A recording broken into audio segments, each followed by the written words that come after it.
ananishauri, ananielekeza, ananifundisha, ananisaidia. Unaona? Alafu ananiongoza namna gani ya kufanya ili kila kitu kiweze kuwa vizuri. Kwa hiyo unajikuta kwenye maisha yako ya wokovu unaenda vizuri. Kwa hiyo tunaposema haya, tunasema kwa sababu tunafahamu. Sasa sisi wanadamu tumepewa nafasi hiyo. Na hiyo nafasi shetani Luciferi hakupewa. Yeye alipoharibu aliharibu. Kwa hiyo utaandika Isaya 14, Isaya 14, taandika kuanzia mstari wa 11. 14 mpaka mstari wa 11 na kuendelea. Anasema fahari yako imeshushwa hata kuzimu. Unajua maana fahari yako imeshushwa hata kuzimu? Kwa sisi fahari ikishushwa mpaka kuzimu ni mahali ambapo shetani atakuinua na kukutukuza. Utatukuzwa, lakini si Mungu atakayekuwa anakuinua. Kwa hiyo utatukuzwa kwa sababu fahari yako imefika kuzimu. Kwamba yale ambaye shetani aliyafanya kwako umemdhihirisha kwamba yupo na anafanya kazi. Sasa fahari yako wewe katika yale ambayo ulitakiwa kufanya ama unayoyafanya, unayoyaishi, kama ni maisha kawaida, kama ni kwenye utumishi, yamefika kuzimu. Kuzimu kuna kutambua wewe kwa sura hiyo ya maisha hiyo.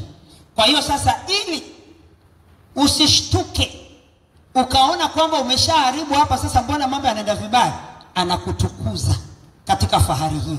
Kwa hiyo wewe utakapoona kwamba na kutukuza kwa shetani kukuletea sifa kwa wanadamu, lakini sifa kwa Mungu hutaipata. Kwa hiyo utakuwa wewe uko kwenye eneo la nafsi na mwili. Kila mwanadamu atakuona wewe ni mzuri. Jamani, sijasema kwamba kuonekana mbaya ndio kwamba uko na Mungu. Nazungumzia kuna vitu ambavyo utakuta kwamba unavuta mashabiki, unavuta watu, lakini wale watu unawavuta ni kwa sababu umebeba fahari ya kuzimu. Kwa hiyo shetani anakutukuza ili uendelee kuwaleta watu kwake. Na wale watu utakao waleta wewe wakakusogelea na wakakufikia, whether wewe ni mchungaji ama sio ni rafiki ama ni nani, wakakusogelea wewe, ni kwamba wewe huna uwezo na huna uwezo wa kuwavusha mipaka, kuwaingiza kwenye mipaka ya rohoni, kwa sababu wewe hauko huko. Kule kwenye mipaka ya rohoni kule kwenye kiasi, na wewe hauko huko. Kwa hiyo wale watu, kama wewe ni mtumishi, utabaki na wale watu kule ulikovuka. Na wale watu watakuwa ni wa kwenye nafsi na kwenye mwili. Kwa hiyo nafsi zitakuwa zinajiinua na kujitukuza, nafsi zitakuwa zinabeba kiburi, nafsi zinataka kuonekana kwa sababu ndivyo alivyo baba yao ama ndivyo alivyo huyo kiongozi wao. Kwa sababu ni kupitia hicho ndio yeye ametukuzwa ili awalete watu wengi. Kwa hiyo sasa watu wale watafika mahali wanaona kwamba hamna, sio shida, mbona mchungaji wetu, mbona kiongozi wetu yuko hivi, mbona hivi. Yaani sasa wataanza ama wanaangalia vipimo au wanapima vitu kwa mtazamo wa kumtazama mtu ambaye hayuko kule kwenye ulimwengu ule wa roho, hayuko kwenye kile kiwango cha kiasi cha roho. Kwa hiyo wewe ukimwambia mtu jamani mnavyofanya sio sahihi, atakwambia wewe umezidi, mbona mchungaji wetu, kwa sababu ndio kipimo chake. No, ndio kipimo chake. Mbona mchungaji wetu kwa hivyo, mbona mchungaji wetu hajatuambia, ngoja nikaseme na mchungaji wangu. Ama hata kuambia, lakini ataenda tutafuta ushauri, ni vizuri na hakuna dhambi katika hilo. Lakini pale sasa yule atanishauri nini? Lazima ataniambia kwamba chana na hao ndio wale mlisikia manabii wa uongo wanadanganya watu, mwili hauokokaji, tena Mungu anataka sijui tupendeze, anataka tufanye nini. Natoa mifano namna hii. Kwa hiyo kwa jinsi hiyo mtu anatoka akikutana na wewe anakuita wewe nabii wa uongo, akikutana na wewe anakuita wewe ni mtumishi wa shetani. Lakini hakuna anayejua matatizo haya ambayo sisi tunayaona kwa nje, chanzo chake kiko wapi. Kiko huko ndani kwenye utendaji ambao hatuuoni sisi kwa ulimwengu wa damu na nyama. Sasa Luciferi, kile ambacho kilimfanya akafikia hapo alipofikia, sikiliza nikueleze, mpaka Luciferi anaondolewa kwenye nafasi yake, wale malaika ambao aliwarubuni walikuwa bado wanamwamini. Ndio ninachokuambia, unakuwa wewe uko nje ya mipaka hiyo, lakini kuna watu wanakuwa wanakuamini. Kwa hiyo walimwamini, ndio maana waliondoka naye. Kuna ambao walikataa kwenda naye. Malaika karibu 200 waliondoka naye na wakaja naye, wakaanza kufanya vitu vya ajabu huko duniani, yaani mbele za wanadamu. Nini kikawa kinainuliwa? Kinainuliwa ile fahari ambayo ni ya kuzimu, kwa sababu kuna mtu ameshuka mpaka kuzimu. Fahari ya ufalme ya Mungu inainuliwa kwa sababu kuna mtu amepanda katika utukufu. Ukipanda katika utukufu kwenye maisha yako, fahari ya ufalme wa Mungu huinuliwa. Fahari ya Mungu inainuliwa. Leo Mungu anatukana kwa sababu fahari ya kuzimu ndio inayoinuliwa. Kwa nini? Kwa sababu watu tumeshuka mpaka kuzimu kwa kuhalalisha na kubeba vitu ambavyo sio vya Mungu, na sisi tukaona ni sawa. Maisha ni sawa, yale haya na yale ni sawa. Kwa hiyo sasa tumeshuka kwa tabia zetu, tumeshuka kwa maneno ya vinywa vyetu, tumeshuka kwa muonekano wetu, tumeshuka. Na tunaposhuka kuzimu, shetani atanitumia mimi ambaye nimeshuka nikafika kwake kuinua ufalme wake. Kwa hiyo mimi atanipandisha kama bendera yake, ili watu wakiona bendera hiyo inapepea wataona kwamba ni kitu kiko sawa. Lakini utukufu huo hautoki kwa Mungu, ni kutukuzwa kutoka kule kuzimu, kwa sababu ni sasa. Hii ndio Mungu alimwambia, fahari yako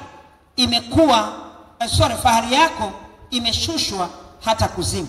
Sasa wanaoshuka kule ndio sasa wanainua fahari ya kuzimu. Na leo hii watu waliookoka ambao wameshuka kuzimu na dhambi, yani wameshuka huko katika roho, hawako kwenye ile mipaka wanaotakiwa kukaa, ndio wanainua ufalme wa shetani. Unainuka ufalme wa shetani, unainuka kwa sababu kuna watu wanaoinua. Ufalme wa Mungu utainuka kwa sababu kuna watu wanaoinua. Ufalme wa Mungu unasimama kwa sababu kuna watu wamekubali kusimama na ufalme wake. Ufalme wa Mungu unaheshimiwa kwa sababu kuna watu wamekubali kumheshimu Mungu wa ufalme huo. Sasa kama sisi kanisa hatuwezi kumheshimu Mungu wa ufalme wa mbinguni, ina maana kwamba tunamheshimu Mungu wa ufalme wa kuzimu. Na kumheshimu Mungu wa ufalme wa kuzimu ni kupitia matendo yetu, ni kupitia kukosa ukiasi. Kwa sababu kukosa ukiasi kutaniingiza kwa matendo mafu. Yale yote yasiyotakiwa na Mungu, mimi nitaona sawa. Na nitaona ni sawa kwa sababu sina ufahamu wa kiufalme, nina ufahamu wa kuzimu. Kwa sababu kuzimu hilo jambo linaonekana ni sawa, na mimi kwangu nitaliona ni sawa. Alafu lile la ufalme wa Mungu, kwa sababu mimi sijapanda na utukufu kwenda kule, nitaliona sio sawa. Hapo ndio mahali kuna kitendawili ama pana mazingaumbwe ambayo yanakula na kutafuna watu tuliookoka, na hata watu wanaishia mahali pabaya kwa sababu ya vitu kama hivyo. Luciferi bado yuko kazini tangu alipofukuzwa, na alifukuzwa kwa sababu hii. Sema fahari yako, sitasoma yote lakini utaandika tu hiyo mstari wa 11. Andika tu paka yani ni sura yote hiyo, kianzia mstari wa 11 mpaka labda andika mpaka mstari wa 20-21 hapo. Inaeleza habari zake. Anasema, na sauti ya vinanda vyako funza wametandazwa chini yako, na vidudu wanakufunika. Jinsi ulivyoanguka kutoka mbinguni, ewe nyota ya alfajiri, mwana wa asubuhi. Jinsi ulivyokatwa kabisa, ewe uliyewaangusha mataifa. Sasa hiyo naosema kwamba kwenye kuimba sifa hakumleti Mungu, kwa sababu tunaiimbia hapa ndani ya kanisa. Kuimba sifa kunamshusha Mungu katika utukufu wake, kwa sababu ya tokea kiini cha kilindini cha wimbo huo kwenye kila kitu. Ndio maana nimechukua muda mrefu sana kuelezea mambo ya muziki, mambo ya nini kwa sehemu, na hata sijaweza kuingia ndani sana kwa sababu ya muda. Kwa hiyo ndio maana unaona tunasema kwamba kuimba inategemea tujue tunaimba nini. Tunaposifu inategemea tujue tunasifu kwa maneno gani. Na kama ni wimbo mtu aliimba, lazima ujue aliyeimba hali yake ya kiroho. Pana kazi. Kama ni mtu huko ukiwa rohoni, unajua tu sahihi, unajua wimbo uko rohoni. Lakini kama hauko rohoni, ndio ukaufanyie kazi kabla hujauchukua kusema kwamba unataka kwenda kuimba. Na kwa jinsio, kwa sababu kiini ndio kimebeba virutubisho vya kitu. Jamani, kirutubisho cha yai kiko wapi? Si kwenye kiini? Kiini ndio kimebeba virutubisho. Kwa hiyo kiini ni chanzo, na chanzo cha kitu ni mtu. Sisi, Mungu ni chanzo chetu sisi kuwepo. Kwa hiyo kiini cha moyo wangu, moyo ndio unamtakiwa na Mungu. Ndio maana tunasema kwamba Mungu anautaka moyo, hataki miguu yangu. Akiupata moyo wangu, ameupata miguu, kwa sababu moyo ndio kiini. Sasa kama moyo wangu hautapatikana na Mungu, yani hata upata. Hata nikirukaruka kucheza sifa yangu haiwezi kufika kwake. Kwa sababu ili iweze kumfikia, moyo wangu lazima uwe tayari umeshafika. Sadaka yangu natoa, moyo wangu lazima uwe umeshatangulia. Uende na sadaka. Moyo wangu kwenda na sadaka. Akasema unapoenda kwenda kutoa sadaka, angalia moyo wako. Kama kuna mtu ndugu yako alitoa tofauti hiyo, kama kuna ndugu yako uliyekosana naye, wacha sadaka yako hapo, maana haitapokelewa. Hiyo ndio lugha sahihi. Anasema wacha sadaka yako hapo, nenda kapatane naye, ndio uje ukatoe sadaka. Inatufundisha nini? Nikiwa nina neno na ndugu yangu, nina korosho na ndugu yangu, isipoteze muda wangu kupeleka sadaka. Nafadhali nikanunue chips nini? Kwa sababu hiyo hela kuna mahali naenda. Kuna mtu analala anasema nini? Na wakati leo tunafundishwa ukitoa sana ndio unapata kibali.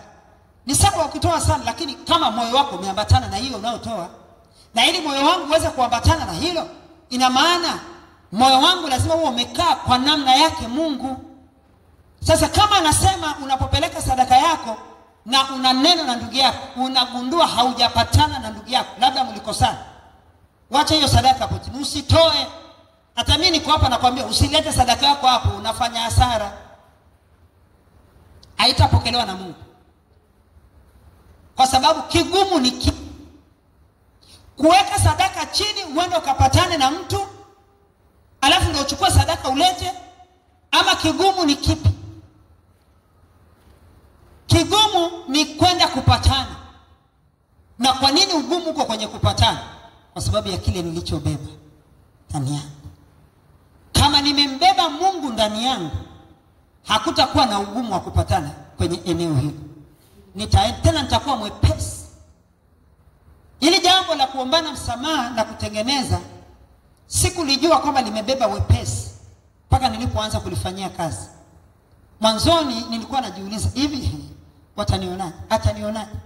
Siku zote alafu leo tunaenda kumwambia ni sababu hilo na kausha. Kumbe nilikuwa na ya kwangu ndani yangu. Lakini baada ya kuja kutambua, baada ya kupeleka udhaifu wangu kwa Roho Mtakatifu, yani hakuna mtu mwepesi wa kuomba msamaha kama mimi. Naombaga msamaha hata mahali ambapo sijakosea. Ili mradi tu nimeona mtu ameumia na ameghafilika, ninaomba msamaha kwa huyo mtu kwa kuilinda nafsi yake. Unaelewa hiyo kanuni wewe? Siombi msamaha kwa sababu amenikosea. Naomba msamaha kwa sababu nataka kuilinda nafsi yake. Akisikia amani na furaha kwamba nimeomba msamaha, ataingia mbinguni. Lakini kikausha nikasema mimi sijaomba, mimi siwezi kuomba msamaha. Yaani sijakosea, sijafanya. Ni kweli hujakosea, lakini fanya hivyo kwa faida ya mtu mwingine. Sasa hatuwezi kufika kwenye uwepesi huo mpaka tuwe ndani ya kiasi. Tunapokuwa tumevuka mipaka ya kiasi, ni ngumu. Hata kama umemkosea mtu, utajizugazuga, utatafuta maneno ya kona kujitetea, maneno mengi. Nenda tu mwambie, mimi naomba unisamehe. Sihitaji hata kujitetea, naomba unisamehe, nimekosea katika hili. Ni mwepesi sana. Naweza nikaidiana na mtu alafu nikashindwa kwenda, nikashindwa kutimiza. Simsubiri anitafute. Na akinitafuta, cha kwanza tu namwambia, jamani, naomba kabla hujasema chochote, naomba unisamehe kwanza bure. Nilikosea, nilisahau, ama niasa, inategemea ni nini kilitokea. Ndio najieleza. Lakini natanguliza kuomba msamaha. Huwezi kuwa katika namna hiyo mpaka uwe ndani ya kiasi. Sasa Luciferi aliipoteza nafasi yake akiangalia na macho yake.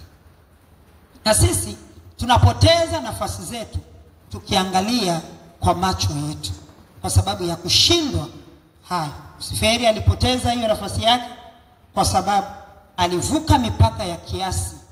Na niwaambie siri, hatuwezi kuwasema wote watatu.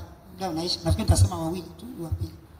Kuvuka mipaka ya kiasi ndio kunamfanya mtu awe Mungu. Yani anakuwa Mungu wa nafsi yake. Ndio maana nikasema kwa sababu mtu anaishi kwenye uumbaji wa, yani kwenye kila anachokiumba. Mungu anaishi kwenye uumbaji wake. Ukienda kwenye miti utamkuta Mungu, kwa sababu inapepea, kwa sababu kuna pumzi ya Mungu pale. Miti inaota inakuwa kwa sababu Mungu yuko ndani ya hiyo mti. Kwa hiyo Mungu anaishi ndani ya uumbaji wake. Mungu anaishi ndani ya uumbaji wake sisi, hata sisi wanadamu. Mungu anaishi ndani ya uumbaji wake hata kwenye bahari.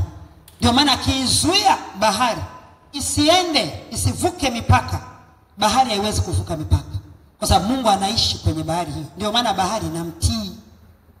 Sasa sisi tunapovuka mipaka ya kiasi, tunakuwa hatumtii Mungu. Ina maana Mungu haishi kwenye uumbaji wake, ambaye haishi kwangu. Na haishi kwangu kwa sababu already kuna uumbaji ndani yangu, nilishauumba, ambapo mimi naishi ndani ya uumbaji huu, na uumbaji huo unaishi ndani yangu. Kwa hiyo nakuwa Mungu wa mimi mwenyewe. Kwa hiyo siwezi kufanya kile ambacho Mungu anataka nifanye, bali nitafanya kile ambacho mimi nimetaka kufanya. Na Yesu asifiwe sana. Naomba nimseme huyu wa mwisho kama dakika 5 niweze kumaliza. Actually nitawapitia haraka haraka, nitawataja tu. Yuko Sauli. Sauli ni mwingine ambaye alipoteza ufalme. Lusiferi alipoteza nafasi, Sauli alipoteza ufalme. Tena akasababisha hasara kubwa sana kwenye ufalme wake.